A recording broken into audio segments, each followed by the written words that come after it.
अग्निर्मे वाचिश्रितः वाहृदये हृदयं मयि अहममृते अमृतं ब्रह्मणि वायुर्मे प्राणे श्रितः प्राणो हृदये हृदयं मयि अहममृते अमृतं ब्रह्मणि सूर्यो मे चक्षुषि श्रितः चक्षुर्हृदये हृदयं मयि अहममृते अमृतं ब्रह्मणि चन्द्रमा मे मनसि श्रितः मनो हृदये हृदयं मयि अहममृते अमृतं ब्रह्मणि दिशो मे श्रोत्रे श्रिताः श्रोत्रगुं हृदये हृदयं मयि अहममृते अमृतं ब्रह्मणि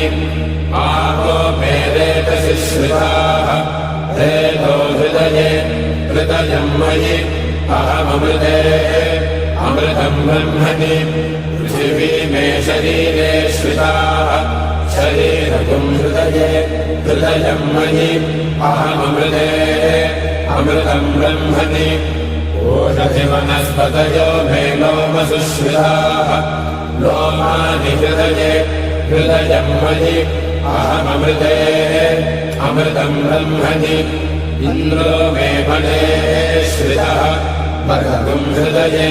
हृदयं मयि अहममृते अमृतं ब्रह्मणि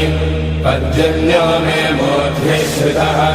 मूर्धा हृदये हृदयं मयि अहममृते अमृतं ब्रह्मणि ईशानो मे मन्यो श्रितः मन्योर्हृदये हृदयं मयि अहममृते अमृतं ब्रह्मणि आत्मानमात्मनि श्रितः आत्मा हृदये हृदयं मयि अहममृते अमृतं ब्रह्मणि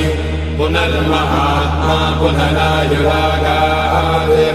पुनर्भानः पुनरागोतमागात् वैश्वानरो रश्मिभिर्वावृधानः अन्तस्तिष्ठत्वमृतस्य गोपाः ॐ